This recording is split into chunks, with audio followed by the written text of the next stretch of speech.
Tomorrow night on Larry King Live, First Lady Laura Bush, Attorney General John Ashcroft. Aaron Brown stands by in New York, and he's going to lead a major discussion on the topic everybody's talking about, biochemical warfare. Aaron? Larry, we'll spend most of the hour taking a look at the possibilities of biological or chemical attacks. We'll talk with leading authorities on preventing them and try and analyze a bit how well prepared the country is. We'll also look at how security has changed for the Salt Lake City Olympics, which begin in February. And to make us all feel better, and we may need it, we'll talk to a psychiatrist and member of Congress, Jim McDermott, at the end of the hour about post-traumatic stress and how to deal with it. All that is coming up, but here is where we start. It has been 3 long weeks we've been living with all of this, the terrorist attack on the country. For reasons that defy explanation, I still expect to see the Trade Center when I wander up on the roof of this building, as if it was some very long dream. It's not that, of course. It remains a nightmare, and each day seems to bring new concerns and new fears, which make returning to normal more a slogan than a reality. Today, Mayor Rudolph Giuliani became the first mayor in a half a century to address the United Nations General Assembly. Not long ago, Giuliani was battling the UN over parking tickets. Hard to believe, considering the battle he is waging now. Look at that destruction, that massive, senseless, cruel loss of human life. And then I ask you to look in your hearts and recognize that there is no room for neutrality on the issue of terrorism. Less than 2 miles away, more than 100 congressmen and women bear witness to that cruel loss. House Minority Leader Dick Gephardt describing it as the face of evil. We have seen countless flags emerge since September 11th, an inspiring show of patriotism, but we hate to see them this way, draped over bodies pulled today from the rubble, likely the bodies of police or firefighters. The workers give the process a solemn dignity in the landscape of evil destruction. And in Washington, President Bush thanked the workers at FEMA who helped organize the recovery and normally deal with natural rather than deliberate disasters. He said $6 million in suspicious assets have now been seized. The estimated cost of waging the September 11th attack, about $200,000. A quick update at the top on the latest developments today. Congressional leaders are close to an agreement on an anti-terrorism bill that would give law enforcement more power. But it does not include the most controversial request, the power to hold non-citizens indefinitely if prosecutors believe they may still pose a terrorist threat. Sources say the president has now signed off on a plan to reopen Washington's National Airport. The decision will be announced as early as tomorrow. And the USS Kitty Hawk left Japan bound for the Indian Ocean today, according to Pentagon sources. And Mr. Bush today said our military is ready to fight America's new war, whatever that war turns out to be. In the days following the September 11th attack, the nation rushed to buy flags. Now Americans are rushing to buy gas masks and begging their doctors for antibiotics. Tonight, a reality check on what we really have to fear, if we have to fear it. Is a biological or a chemical or a nuclear attack next? And if so, is the country ready? We always say at this point we don't want to be an alarmist, which of course means we're about to say something really alarming. It is of some comfort that most experts say a chemical or biological attack would be extremely difficult to pull off.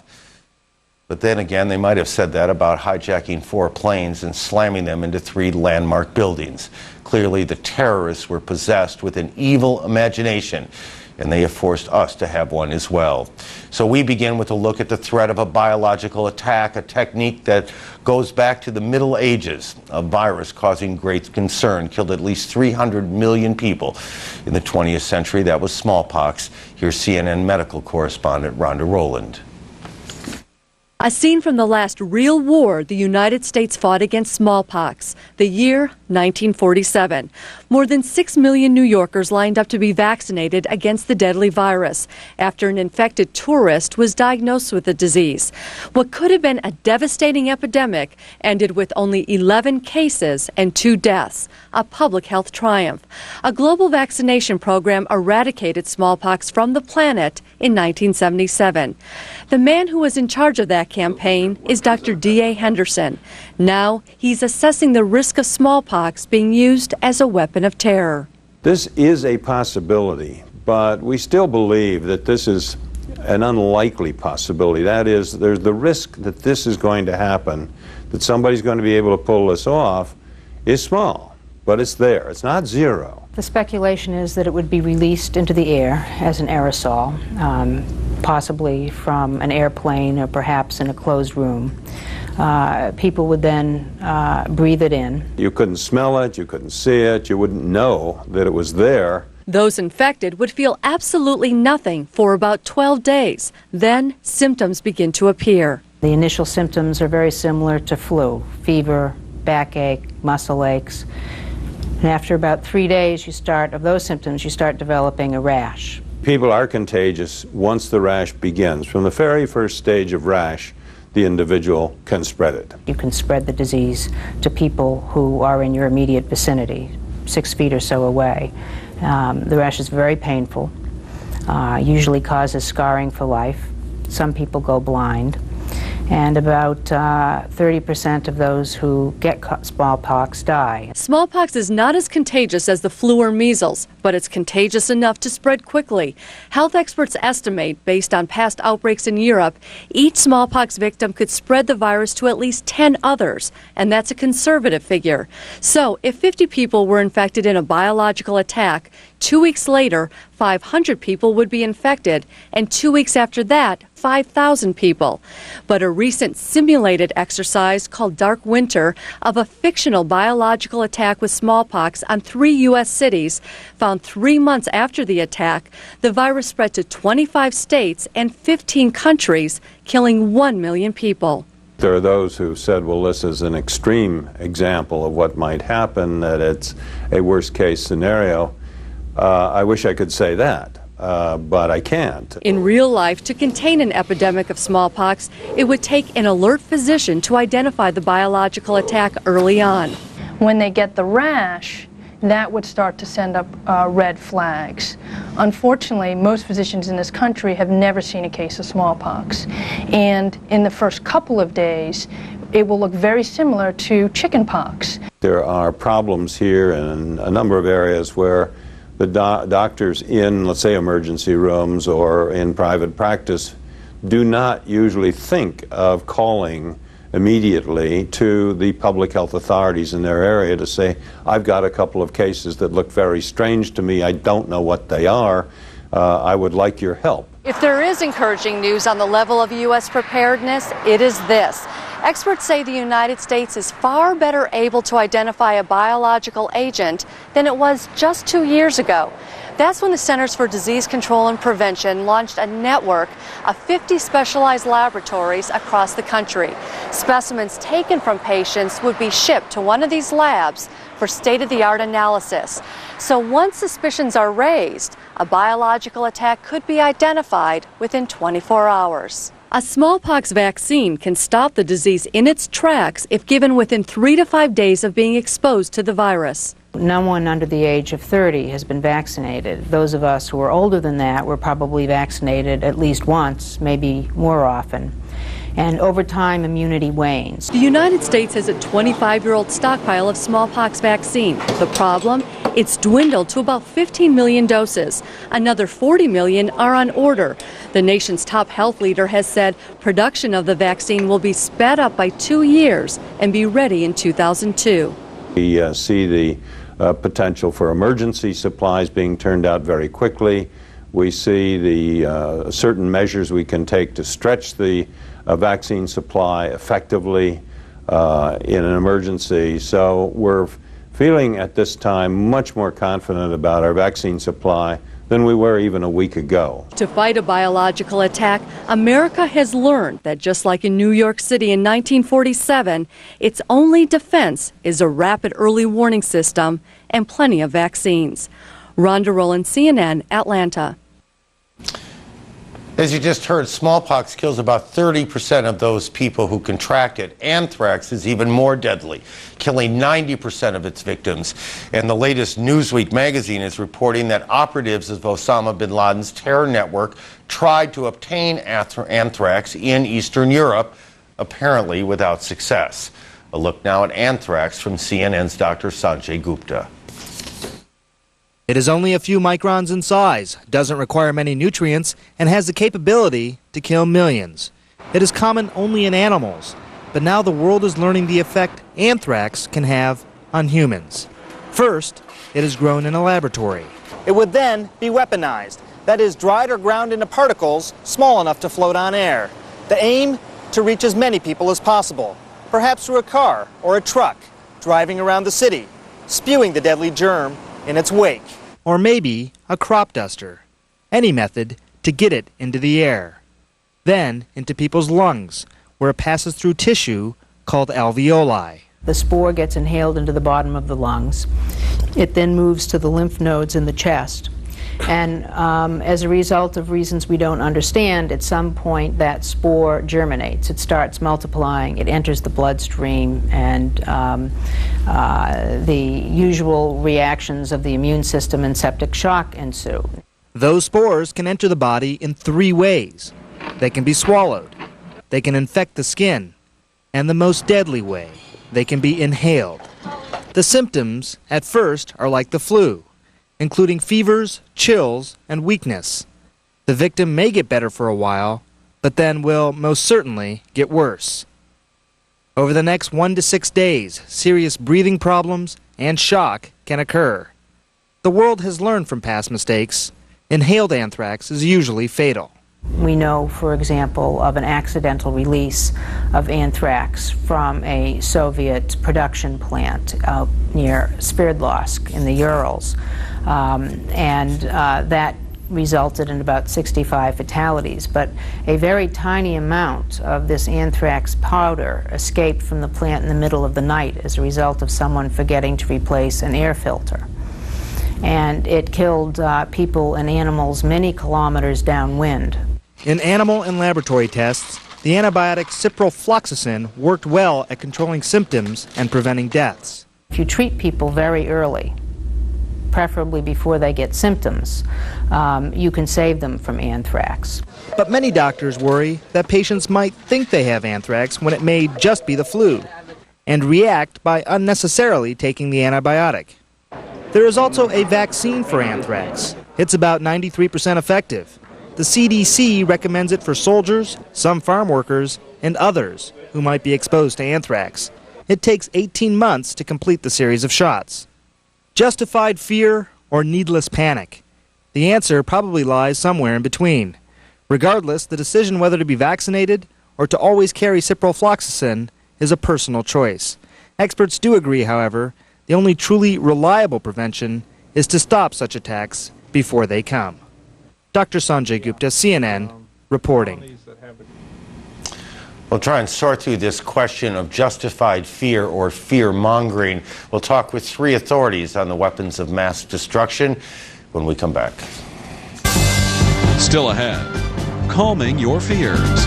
We'll talk to a man who probably knows more than anyone on Capitol Hill on how to do just that. Plus, it's no stranger to terror. But since the September 11th attacks, there's a new sense of guarding the games. We're going to go back and look at some of the training that we've done, make sure that we can do what we think we can do. Plus, the latest from the scene of devastation in New York City.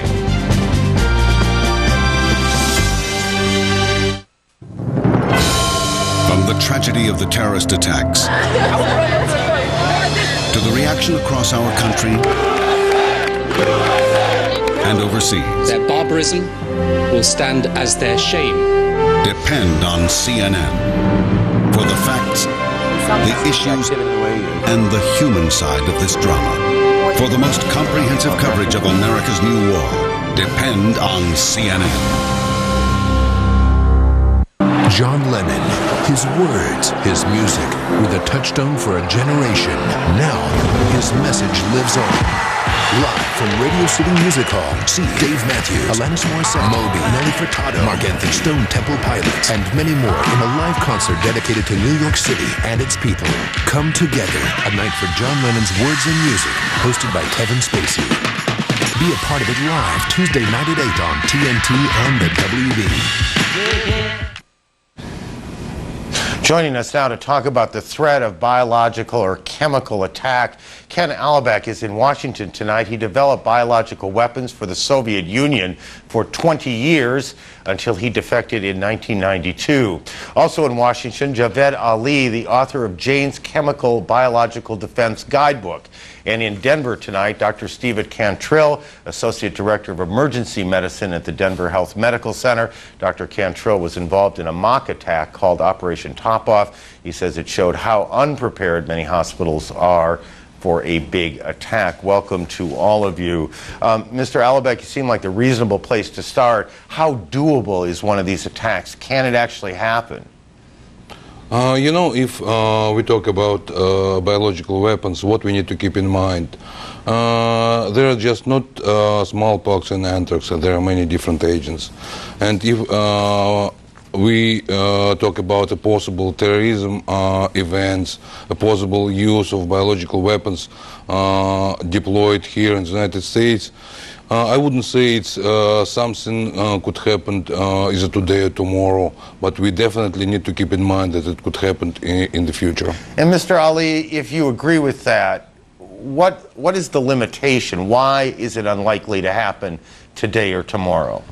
Well, in order to sort of evaluate the state of the threat today or even in the future, we have to look at what history has shown us in the past. And when I mean history, I mean even recent history, going back into the 80s and 90s. There have been attempts by both terrorist organizations and other non-state actors, if you will, to acquire, develop, produce, even attempts to employ biological agents. And to date, as much as we know in the public record, or what's been publicly sort of declared, none of those attempts have been successful going up until the actual point of weaponization and release and employment. So there are a number of serious technical and scientific hurdles that would have to be overcome by any non-state actor or even state actor that would be interested in using biological weapons. And again, up until now, some of those hurdles haven't been met. That's not to say that those couldn't be met in the future. Let me try and shorthand this if I can. Is it that it's easier to get the chemical or the biological weapon than it is to deliver it?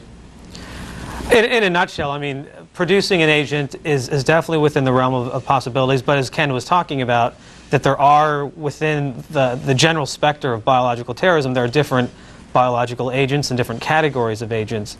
And each particular category, and even within that, each particular agent within each category has its own unique properties and characteristics. So there are challenges associated at every stage along the way, from simply trying to produce the agent in a suitable form or in the right amount of material, to then actually putting it into a weapon system, ensuring that it's stable in some kind of form, and then putting that weapon system on target. So again, all those hurdles, or there are a number of hurdles that have to be met at every stage along the way.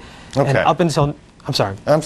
Let me just, we'll come back to this for a second. Dr. Cantrill, with those, with that in mind, where are we in terms of either preventing illness or treating illness once it happens?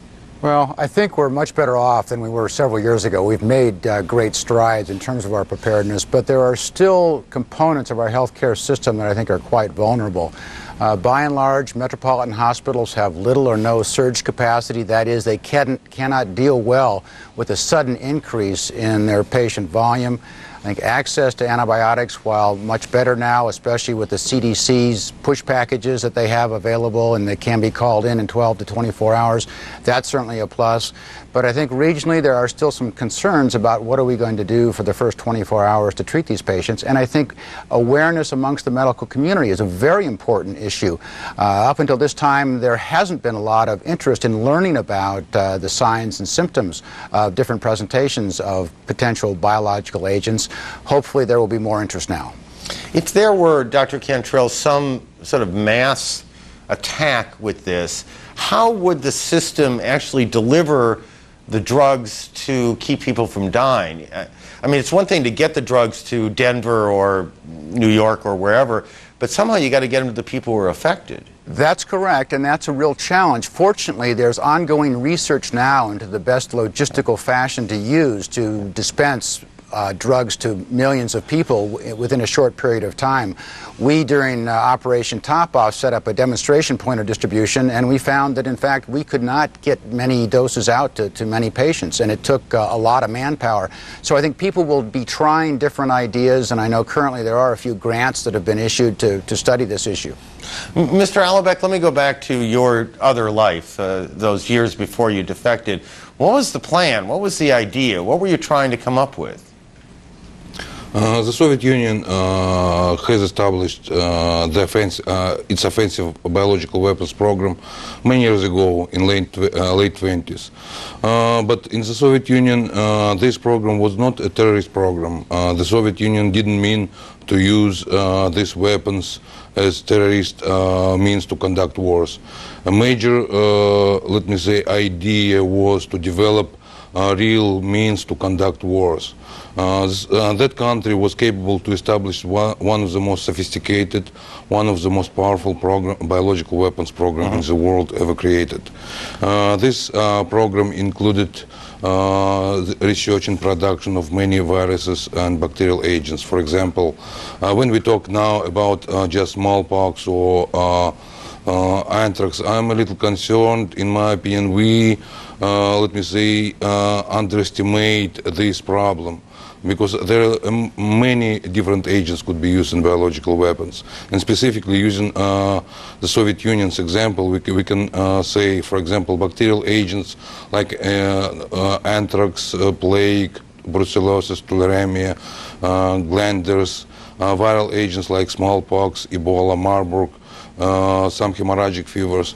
Unfortunately, a number of biological agents could be used in biological weapons is very high. And even more, if I may, there is another problem.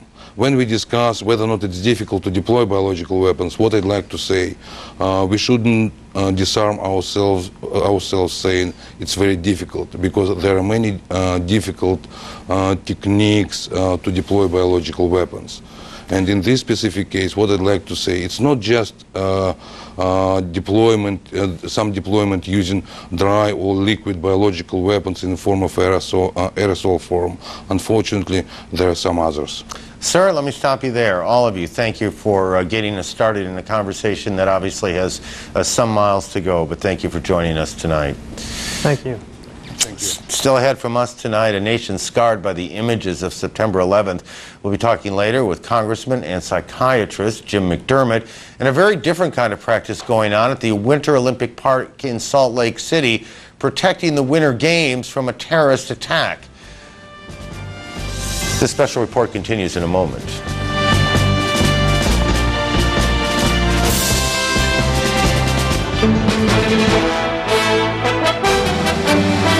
I'm Lou Dobbs with this Moneyline update. The market's falling on the first day of October and the first day of the fourth quarter, but finishing well off session lows. The Dow limiting losses to only 10 points, closing at 88.36. The Nasdaq down 18 points. Tomorrow, the Federal Reserve is expected to cut interest rates by at least a quarter point. Watch Moneyline, 6 o'clock Eastern, weeknights on CNN. Lou Dobbs' Moneyline Update is brought to you by Bank of America, embracing ingenuity.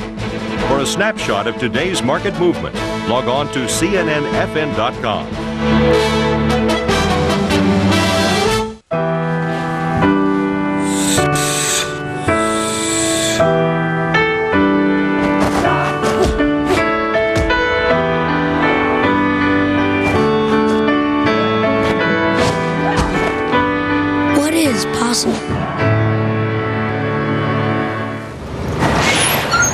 Does achievement discriminate? Or does it open its doors to everyone? When my son comes to visit, I like to prepare nice things for him. Hi, baby. Peach pie, my special meatloaf, and a nice bunch of mid-caps, small caps, and laddered munis, taking into account current opportunities in the Asian market. No utilities? Wouldn't it be great if the person you trust most was your broker? The rate of return. At a Schwab Planning Workshop, we give advice that's objective, uncomplicated, and not driven by commission. If you're concerned about estate taxes? To sign up for a workshop, call 1-800-9-SCHWAB. You're watching Special Report with Aaron Brown. Next, the interviews you'll never forget on Larry King Live, only on CNN. Now, with every purchase from our exclusive Susan Lucci hair care line, you'll get a gorgeous full head of hair at no extra charge.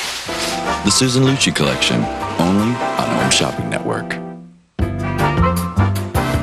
Now, when you order any pot from our exclusive Wolfgang Puck Bistro set, you'll get a full belly. Absolutely free. The Wolfgang Puck Bistro Collection, only on Home Shopping Network. What a wicked game to play to make me feel this way. What a wicked thing to do to make me dream of you, and I don't want to fall in love with you.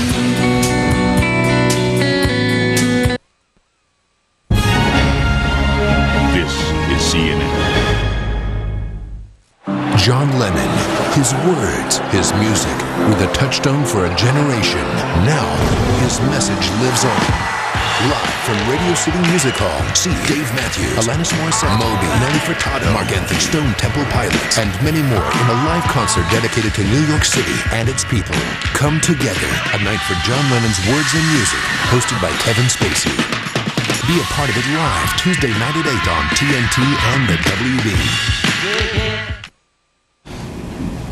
A month ago, a story on security for the Winter Olympics in Salt Lake City would have been sort of interesting.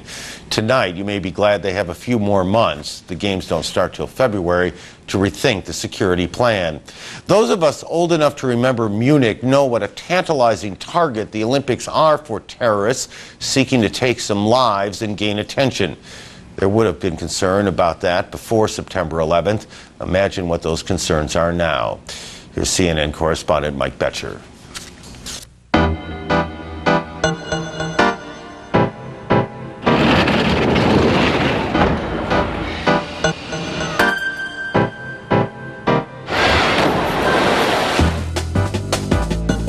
Practice, practice, practice. In the mountains outside of Salt Lake City, Utah, the 2002 Winter Olympic Park seems insulated, a world away from the harsh realities of September 11th. But inside Utah's Olympic Safety Command, there is a new sense of urgency. That the global spotlight of the Games could draw unimaginable terror to this international symbol of peace and goodwill. We never thought about it as a hardcore possibility until September the 11th. Commissioner Robert Flowers heads up the Utah Olympic Safety Command that is responsible for coordinating the resources of some 24 federal, state, and local agencies, including the FBI, FAA, and for the first time, the Secret Service. We're going to go back and look at some of the training that we've done, make sure that we can do what we think we can do. Terror is no stranger to the Olympics, of course.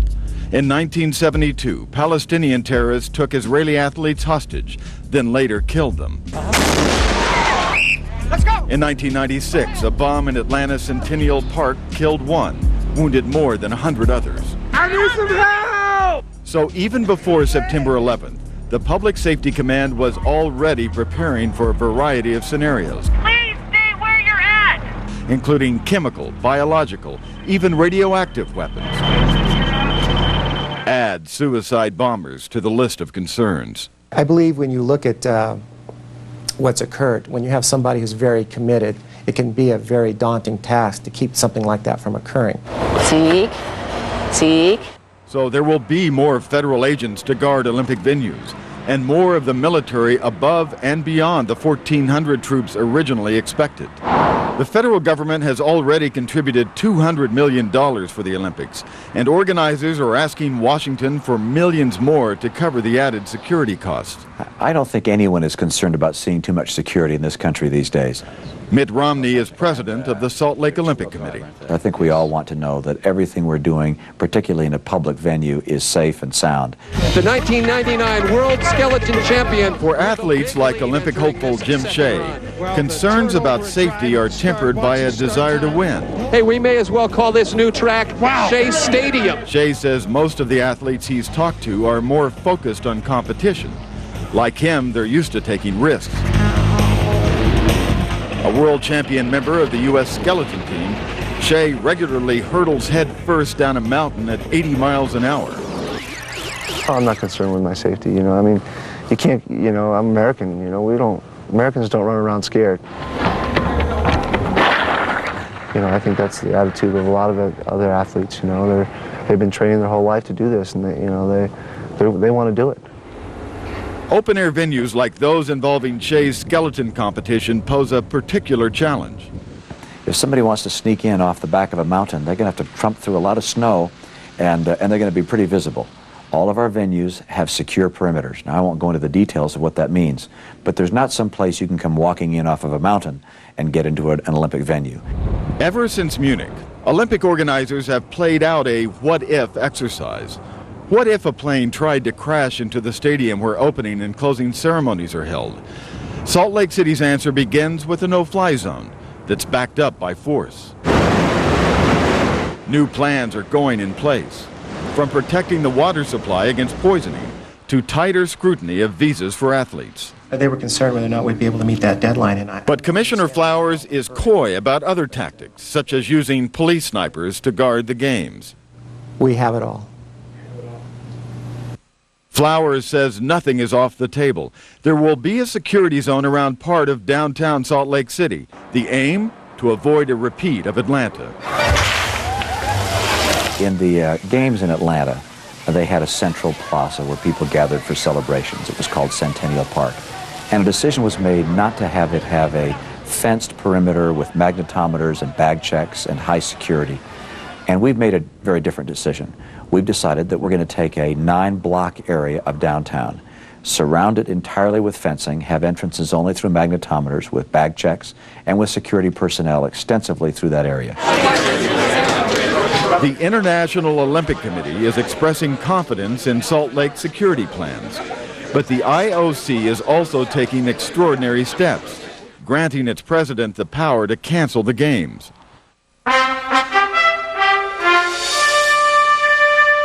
For now, Olympic athletes are still training, fans still cheering them on, and preparations for the 2002 Winter Games in Salt Lake are still moving full speed ahead. Mitt Romney says he wants athletes and fans to come and to have fun. These games must go forward. They recognize the preeminence of humanity and civilization, and they also are an affirmation of those things to the world. I think the games are more critical for America and the world than ever before. And if the Salt Lake City Games do come off without incident, this could lend momentum to an idea that's already gaining support: to hold the 2012 Summer Games in New York City. Mike Betcher, CNN, reporting.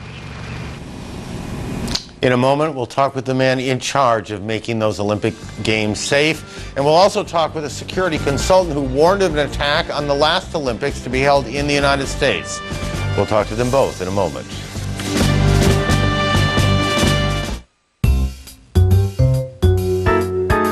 Oh, hey, Mr. Jones. Hi, Tony. Are you working late tonight? Yeah, I'm applying for a new home loan to refinance my house. Are you talking to ditech.com? Yeah, I'm online with them right now. Want to cash out some of your equity or consolidate bills? You may be able to refinance now to a low fixed rate with 0 points. Well, I'm all pre-approved. Really? Wow, that's great, Mr. Jones. Apply online or call now, 1-800-71-FIXED. This is the old man of the desert. He can live 100 years in 140-degree heat. But if startled, he can die. So when we built our pipeline through the desert, Williams took special care to help every desert tortoise along the way, to speed new energy to the west without slowing down the old man of the desert. Now's the best time to join America Online. If I knew it was this easy, I would have started a long time ago. Because now you can try AOL and get our best offer ever. 1,000 hours of AOL free for 45 days. Plug it in and you go. You don't need a credit card to join AOL. Call 1-877-265-0100 and be online in minutes. America Online is the easy one. Our free 24-hour customer service representatives are always available by phone. Customer service is always there to help. 1,000 hours for 45 days free. Call 1-877-265-0100 to get everything AOL offers. You've got mail. I've got mail. I love when an instant message pops up. AOL has parental controls, and that's a good thing. Chat, instant messages, email. AOL has it all. Now you can join AOL right over the phone. You don't even need a credit card. Fire up the computer and off you go. Get online in minutes. Our operators are standing by. If we could do it, anyone can. America Online, so easy to use, no wonder it's #1. Call 1-877-265-0100 for AOL's best offer ever. In a world that changes by the minute, turn to CNN Headline News. Keep an eye on the future with updates on America's new war. The United States is beginning to show its military muscle. While you focus on today with the latest in business, technology, weather, and sports. And the NFL's request to play the Super Bowl. In a changing world, we're here when you need us. CNN Headline News. News 24/7. Did the attacks hurt your local economy? We'll go to 3 major cities and find out. Plus, are you ready for another interest rate cut? Because it looks like the feds are heading that way. Get the latest morning news with Paula Zahn. Tomorrow, 7 Eastern on CNN. Joining us now to talk about security at the upcoming Winter Olympics in Salt Lake City, Utah tonight, Robert Flowers, who you met earlier. Mr. Flowers heads the Utah Olympic Safety Command. And Jeff Beatty here in New York. Jeff is the president of Total Security Services International. His company does security training for large sporting events, including the Super Bowl, and in 1996, the Summer Olympic Games in Atlanta. Mr. Flowers, let me begin with you, if I may. How soon after the attack on September 11th did you call your staff together and say, we got to rethink this a bit? We started immediately. We actually started that evening and have been going almost 20 hours a day since then. And what has changed, other than I assume it's bigger, more expensive? Can you talk about what specifically you've changed? Well, we looked at our plan in the sense of adding some depth and breadth to our plan, in the sense that we needed to look at our delivery systems of products and how secure our outside of our venues are and our command and control and our ability to respond to a large event. Could we do what our plan says we could do?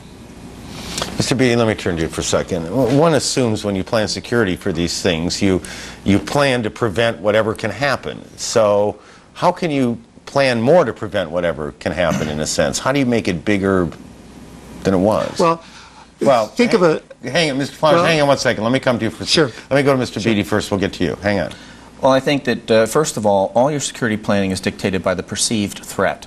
And our conceptual set of what the perceived threat was altered dramatically on September 11th. Before, people were looking at groups of 2, 4 terrorists, maybe a few more. And now you have to consider that maybe there were 20 or more terrorists that came together on one day, well coordinated, to conduct an operation. And that certainly complicates the problem for Mr. Flowers. And Mr. Flowers, you were going to say? Well, he's absolutely right on point with that. We had to go back and reassess the probabilities and possibilities of things and go back and do another threat assessment and gear up our response to that threat assessment. So what he's saying is exactly true. That was our process. Anything particular about Salt Lake City that makes it either easier or harder to pull off an attack? Well, we've always thought about, we're going to have winter here, so you talk about large groups of people out in the open, so we've looked at that as a plus in our favor. Plus in Utah, there's a lot of debate right now about the chemical and biological, and in the state of Utah since 1989, we spent over $50 million readying ourselves for an event like this because of our chemical stockpiles in our western desert. So we feel very good about that aspect of our plan too. That seems to be something that people are very concerned with right now. Jeff, when you look at this, and Mr. Flowers hasn't asked you for advice as far as I know, but and perhaps doesn't need it, but if he were asking, are there one or two things you would specifically say, make sure you've fill in the blank? All I can say is I think that they just need to do more of the same. You have to leave no stone unturned. I think that, the Olympic experience in Atlanta, what happened there really didn't need to happen. I think what was short were some rehearsals. If we had rehearsed the most simple of threats to the Olympic Park, a bomb threat, we would have found out that, in fact, the Olympic Park wasn't in the 911 system. It hadn't been put into the dispatch system. That's kind of the type of omission that we learn from. It's not all big. I mean, I don't mean to suggest that's mundane, but it's sort of mundane to think that it's a phone call was the difference. Well, terrorists do rehearsals and casing activity before any operation. I mean, the bomber was not in the Olympic Park for the first time that night. He was in there before. Yeah. And they'll do rehearsals to test the reaction of law enforcement officials. But law enforcement officials, too, will be doing rehearsals to make sure that their plans work. You can't put the plan out there and not test it. Mr. Flowers, I assume that whatever rehearsals you do will be a lot more intense, both in how you plan them and how the participants will perceive them because of what happened on September 11th. Absolutely. We have been rehearsing our plan. That's one of the things we took away from Atlanta. They've been very generous with their advice, and we've taken that advice. We're also planning now to rehearse gearing up our plan and gearing up our responses on a little larger scale and practice our communications. And exactly what he's talking about are the things that we're doing right now. How much of it will we see, and how much of it will be hidden? I get asked that a lot, and you're going to have a comfortable presence, a lot like what you're seeing in our airports now with our military, our National Guard involved in that. I think people are expecting that. We're comfortable with that now. There's an issue about will the games take on a military look, and the answer is no. You were about to jump in. Well, I was going to say that I think that that Salt Lake City will certainly benefit from not being in any form of denial. You know, I mean, Atlanta is one of the most hospitable cities on the face of the planet, and I don't think they wanted to believe that it could happen. And I think that you have to say to yourself, like in the Atlanta scenario, when airport-type screening was the right course of action for the 50 sporting events, the Olympic Village, the Olympic Stadium, why was it not the right course of action for perhaps the most visible focal point of Olympic activity? You know, you have to have a high standard of security and apply it uniformly. Otherwise, you're going to create an opportunity, and you are going to, in fact, channel the threat to that opportunity. Mr. Flowers, let me give you 10 seconds in the last word, and I really mean this question seriously.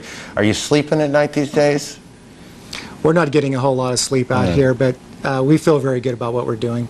And we wish you nothing but good success out there. It's a great town, Salt Lake. We wish you nothing but good luck. Thank you both for joining us tonight. You're welcome. If you're not stressed out at this point, I'm surprised. We'll talk to a psychiatrist when we come back.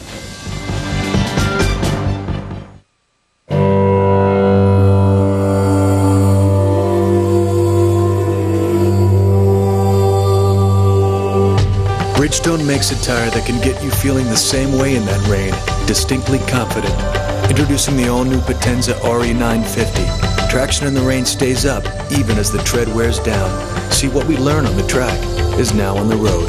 The distinction is Bridgestone. I've been your doctor for 30 years. You still hate the thermometer. Okay, you drink lots of fluids.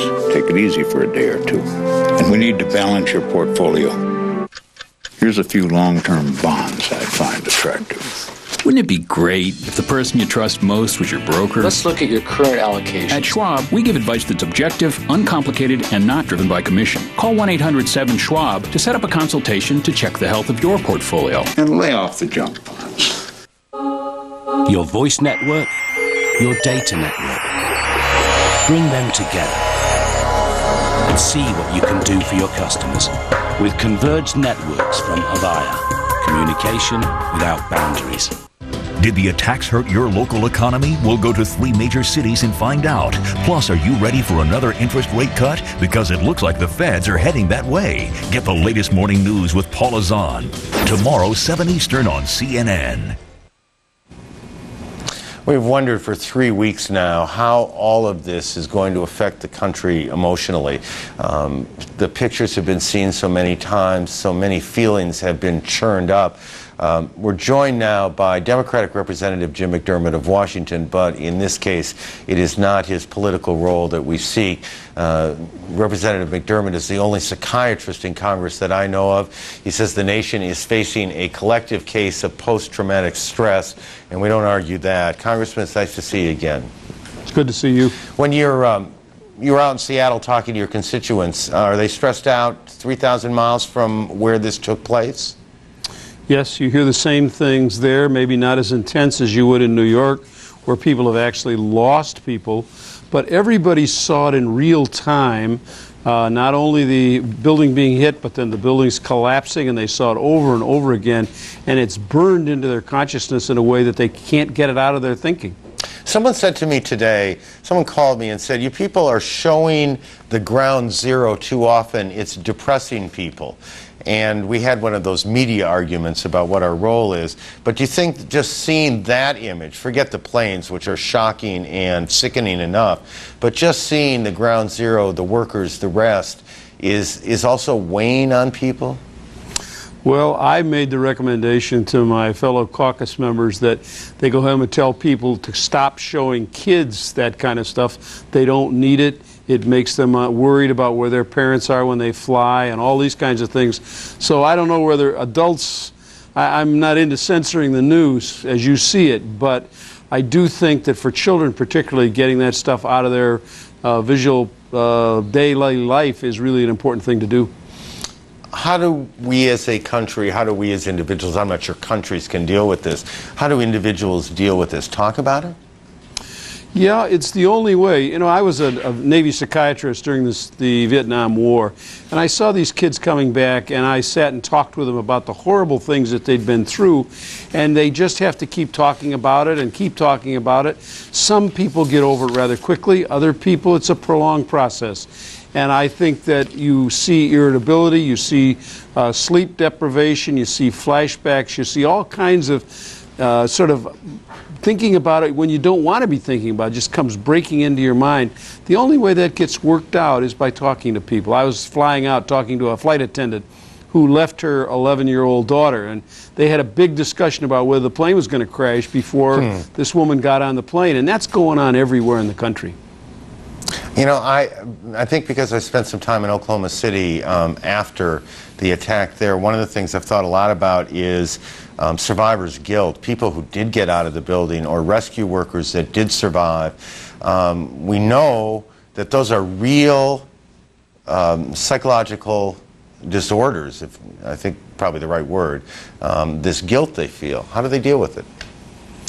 Well, in the same way, I saw people in Vietnam who were medics, who saw their company or their platoon held down and killed all over the place, and because of the gunfire couldn't go out there, and they felt terribly guilty. There are lots of that kind. I mean, they had a bigger dose than somebody who's somewhat more removed from it, but it affects all of us because we could identify with the people who were in that building. They're just ordinary folks, left their kid at the daycare, went to work thinking this is another work day, and we can imagine the same happening to us. So it's easy to slip into seeing it as something that we could happen to us.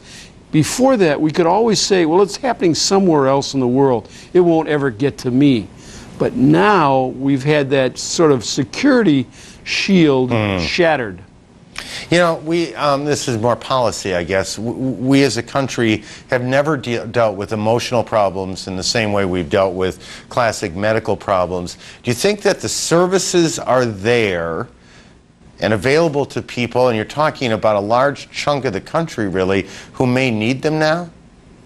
No. In fact, I just was on a walk for mental health in Seattle on Sunday because there is not parity between mental health and physical illness. We somehow think that with mental health stuff you should just kind of pull yourself together and do it yourself, but in fact it's something that sometimes you need a little bit of help with. And really most people's insurance policies don't cover it. There aren't enough clinics, and we're going to have a major problem in schools and in workplaces in this country because of this. It won't be everybody, but it's going to affect enough people that we're going to have to look at changing our laws. Congressman, it's always good to see you. It's been a long time since we've talked. Congressman Jim McDermott of the state of Washington joining us to talk about psychological problems here. We'll talk to another congressman who visited Ground Zero when we come back in just a moment. Closed captioning sponsored by enig.cc, the source for .cc domains. Get a great web address for business or personal use. Go to www.enig.cc and register today. You're watching Special Report with Aaron Brown. Next, the interviews you'll never forget on Larry King Live, only on CNN. Get online with Cox at Home and get your music fast. Enjoy the latest videos, exclusive webcasts, concert tickets, and more. All from VH1. With Cox at Home, you're always connected. No dial-up, no waiting, no busy signals. Experience the best new music, fast and easy with Cox at Home. Sign up for Cox at Home high-speed cable internet service today and get free installation with Cox Quick Connect and 1 free month of service. The magic and romance of an English country inn comes alive in Corona Del Mar. The Five Crowns, creating unforgettable dining experiences since 1965. The Five Crowns provides a warm and cozy charm unique to Orange County, where the menu includes the renowned roasted prime ribs of beef, succulent rack of lamb, grilled salmon, and an award-winning wine list. Ideal for any and all occasions, we invite you to experience the Five Crowns, a member of the Lowry's Restaurants family, 3801 East Coast Highway, Corona Del Mar. Everybody's talking about the great park. I know, but there's so much conflicting information. Well, the mayor of Irvine says it can all be done without taxpayer dollars. But the Orange County Register said it would take gobs of taxpayer funds. Really? Mm-hmm. Irvine's financial study said the whole thing could be built for just $200 million. But the Orange County Taxpayers Association says it's more like $1.6 billion. So who do you believe? All I know is we need a lot more information. Give me the heater, Timmy. Good throw, Strike. Nice catch. You're looking like a major leaguer. You got it going today, son. As a father, you have a choice. Turn your back or turn the tide. Good throw, son. Give me the heater, Timmy. Way to go. Promise Keepers. Turn the tide. This is CNN. Before September 11th, one of Mayor Giuliani's favorite whipping boys was the New York-based Diplomatic Corps. Seems those diplomats get lots of parking tickets they don't pay, and more than once the State Department had to mediate. That battle made the mayor's appearance before the UN General Assembly this morning not just interesting and a piece of history, but absolutely delicious. Here's a bit of the speech. The United Nations must hold accountable any country that supports or condones terrorism. Otherwise, you will fail in your primary mission as peacekeeper. It must ostracize any nation that supports terrorism. It must isolate any nation that remains neutral in the fight against terrorism. Now is the time, in the words of your charter, the United Nations Charter, to unite our strength to maintain international peace and security. This is not a time for further study or vague directives. The evidence of terrorism's brutality and inhumanity, of its contempt for life and the concept of peace, is lying beneath the rubble of the World Trade Center, less than 2 miles from where we meet today. Look at that destruction, that massive, senseless, cruel loss of human life. And then I ask you to look in your hearts and recognize that there is no room for neutrality on the issue of terrorism. You're either with civilization or with terrorists. Each of you sitting in this room is here because of your country's commitment to being part of the family of nations. We need to unite now as a family as never before, across all of our differences, in recognition of the fact that the United Nations stands for the proposition that human beings have more in common than divide us. Shortly after that speech, the mayor led a delegation of congressmen and women to Ground Zero. In that group, Republican Congressman Adam Putnam of Florida, and Congressman Putnam is with us in Washington. And Congressman, as we look at some of this, As your colleagues were standing there, what was the mood? Well, everyone was just overwhelmed with the enormity of the destruction. The debris field covers 25 acres. In my district, the height of the rubble was taller than most any building still standing in my district. There were 20 funerals for firefighters in one day this past weekend. The destruction just overwhelms the members of Congress whose only vision had been through the media, and the pictures just don't do it justice. Congressman, and just keep your eye on the monitor if you can while we talk here. Everybody comes away with a sense that it was bigger than they imagined. Was it also, in a sense, worse than you imagined? That is to say, a much more jangled mess than you could have conceived of.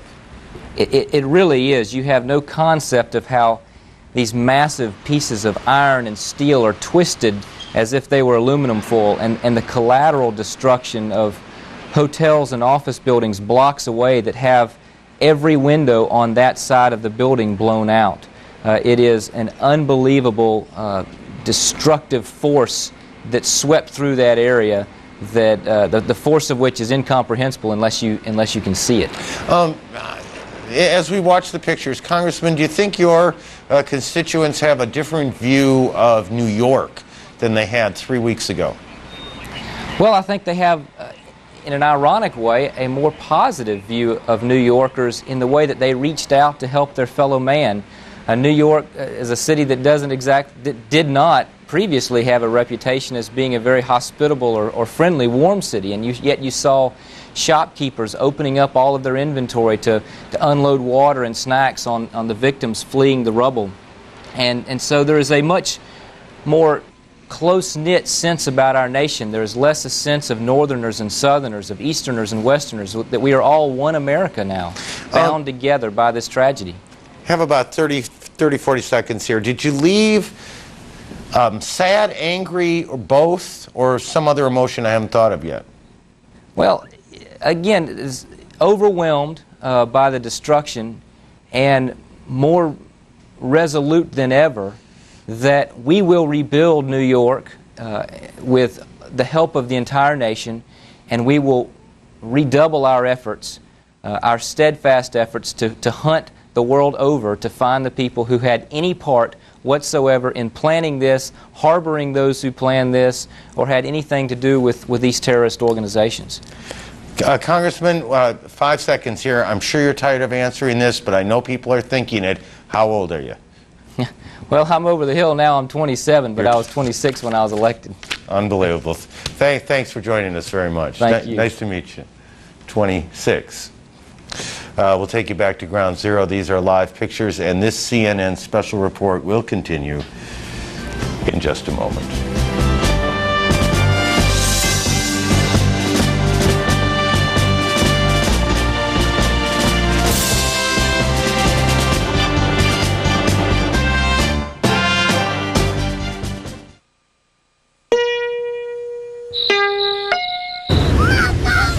Point,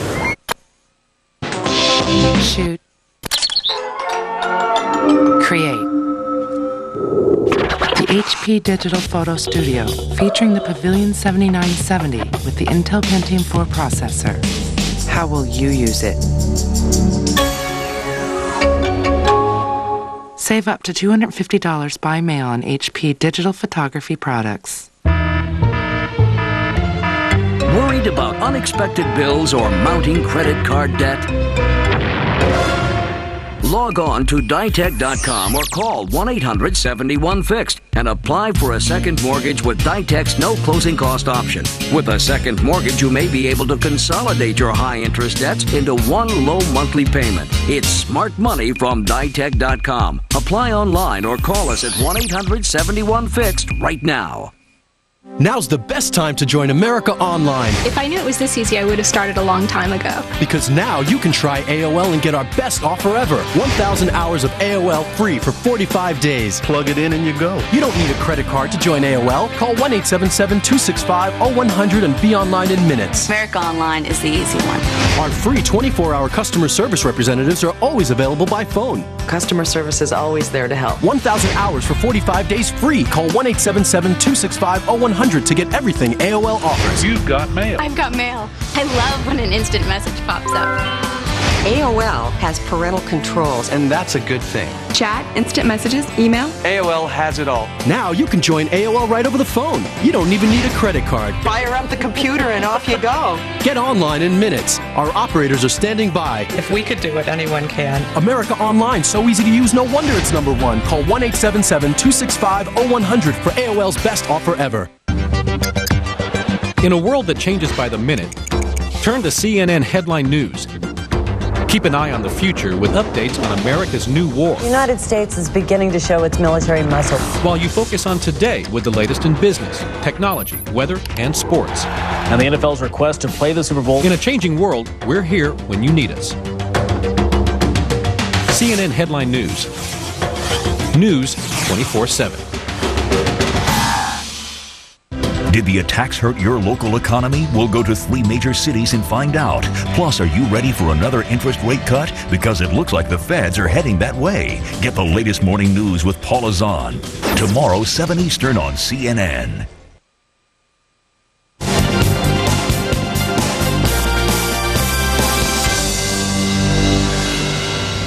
A look now at the latest developments in America's new war. President Bush today said the United States has begun to share intelligence with its allies to build a case against Osama bin Laden. And sources tell CNN that as much as $100,000 was wired in the past year from Pakistan to Mohammed Atta, the suspected leader of the terrorist hijackings.